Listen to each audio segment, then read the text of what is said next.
Good evening, everyone. In the previous session of the Knob Commerce series, we have seen that how we can configure the Knob Commerce in the Windows and how we can do the setup with the database and run the application.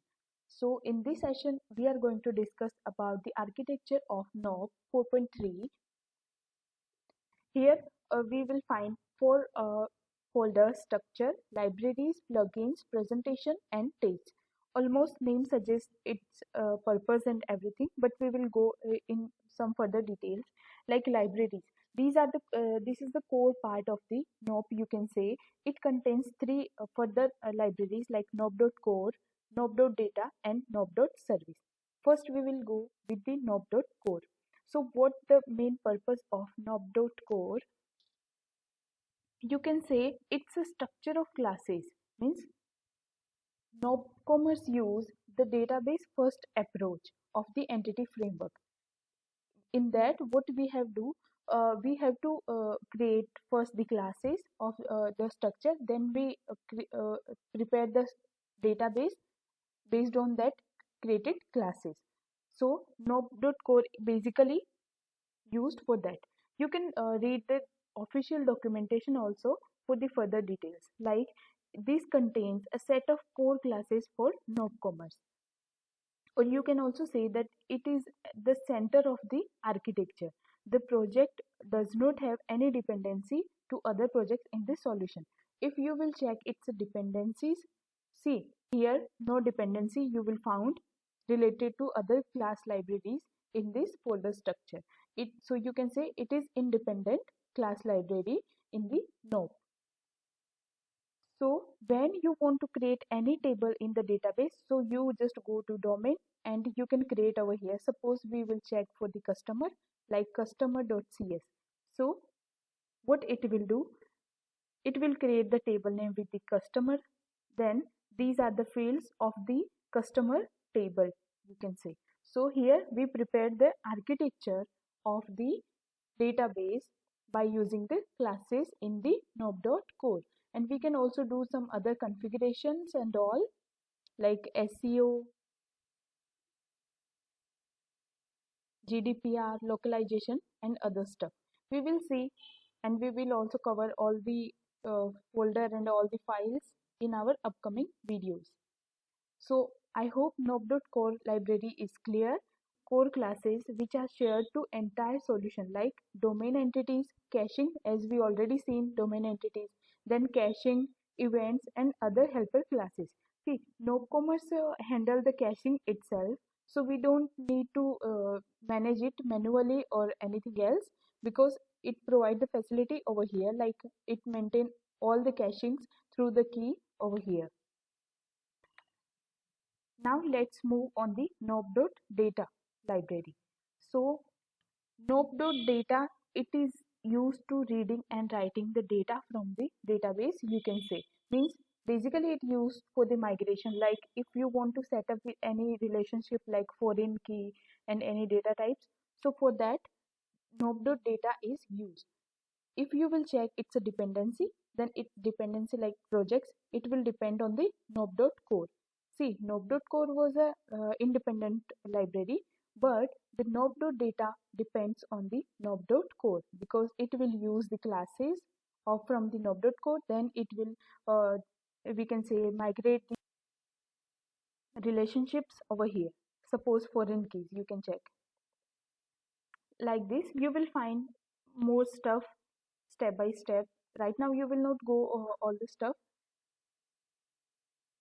So we can set like indexes, foreign key and other operations of the databases. So this is basically reading writing data from the database or used to migrate the relationships and for the mapping we use knob.data. Let's check is anything else over here. Yeah, it also is explaining that Nobcommerce use the entity framework code first approach. So it allows you to define entity in the source code. Means we will create the class first, then we will create the database according to that. So then get entity framework code to generate the database from that. That's why it's called code first. Means first we have to code, then we have to generate the database based on that. You can then query your object using LINQ, which get translated to SQL behind the scene and executed against the database. Now let's switch on the knob.service. So you can say this is the our main repository pattern. Means in this normal MVC, we use the repository pattern to handle the DB operations like insert, update, delete, get the data and like that. So here we do the same stuff. Mean in the knob.service, we create the methods to manage the DB operations. Like let me show you any example. Suppose here we are going with the customer. So we will check the customer service. See, in every service you will find these regions like fields, means constructor, then methods, or you also maybe find some utilities that are for reusability. So here you can find like these are the methods like get all customers. So what it will return, it will return all the customers, and if any category defined, then it will return according to that based on our past parameter and condition. Like delete customer, get customer by ID. If we want to get any specific customer only, then we can get like this. Get customer by IDs means multiple customer you can get at once. Get customer by GUID, by email, so like that. So it's a simple repository pattern. Means for that it's totally use the LINQ. So based on LINQ query, you can get the data or you push the data in the database, and you can do the database stuff with the help of services. So if you check the dependencies of knob.services, so it will depend on the knob.core and knob.data.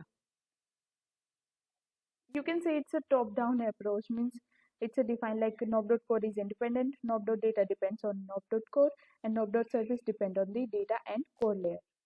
So I hope you understand the libraries, also called the business access layer. So now we will move on the plugins folder. Right now we will not go in the deep. Plugins folder will mainly used, means whenever you install any plugin and whenever you will create any plugin, so you have to manage according to that. Means in this folder you have to create the class libraries for the particular plugin, and whatever plugin will be installed directly from there, so it manage according to that. So it's just for the plugins, so we will see in the future of this use. Right now no need to understand the plugins. Now switch to presentation. This is the main UI part of the application. Means the front end part we can say from the presentation layer. So over here there are also two libraries like knob.web.framework and knob.web. Before understanding knob.web, we will go to the knob.web.framework. It's a name suggests it's a framework for the knob.web. It's a dependency if you can check. So like it will depend on the core, data and service layer. And what the common functionality for the complete applications, like if we create any services, so we have to register it in the under the infrastructure, then dependency registrar, like that. Means it will manage the complete application flow for the web. Like suppose example like category service, so it will register with the its interface over here, and much more stuff you can check like factories method. So common factory method we can configure over here. Means it will use, but rarely we used it. Means if we create some new functionality or any new libraries and all, so we use the framework for that. Or in detail you can read from here also. Like this layer is the inner layer of presentation layer. This layer has dependency to the core. This project is a class library project, and this acts as a framework for presentation layer. It contains shared logic, as we already discussed, or it is used by the both knob commerce, public website and admin panel. Means it is used for both front end and back end side. Now we will switch to the knob.web, which is our main part for the UI. So before version 4, it was managed like in two parts, like for admin area and another for like presentation layer. So but now both are combined, and it's covered in the knob.web. Means the area section you can check, this is for the admin side. Means we seen like admin panel. So everything related to admin we create under the area section in admin, and we manage all the controller model view and all the logic we implement over here. And rest of the part in the knob.web, this is for the front end. Like we create the front end like pages like view, then model, controllers, and like that. And the web root, this is the main root folder of the application, as the core itself contains. So it will contain all the common like library, means any static files it will contain that will be usable for all the folders in knob.web, like for front end and back end as well.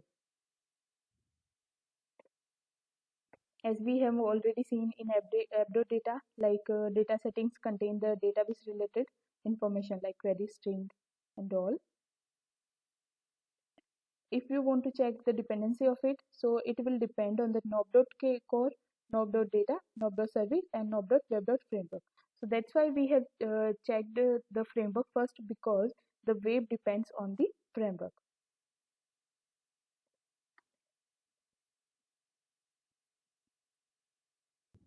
And the admin panel means separated because it contains like authorization and all, authentication, authorization process and all. So we manage in the under the area section. And the last one we find the taste. So it is for the tasting purpose.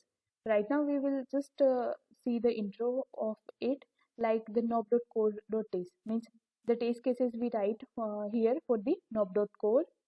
For the services, we write in the knob.service.taste. Layer has dependency to the application core layer. This project contains the core logic for testing, like for the class library, for this one, knob.core. And another one is like knob.web. So this is for the web test cases. So we will see later that how we can write the test cases and all. But knob commerce also yeah manage all the things like testing and all the architecture flow and all. So it's very easy and convenient to develop the things with the help of knob commerce. I hope you will understand the flow, that how the architecture works in the knob commerce, and we will go step by step. So we will also cover all the points, that what are the files used and what's the purpose behind it. So thanks for watching, and we'll see in the next video for some more interesting stuff. Till that, stay tuned.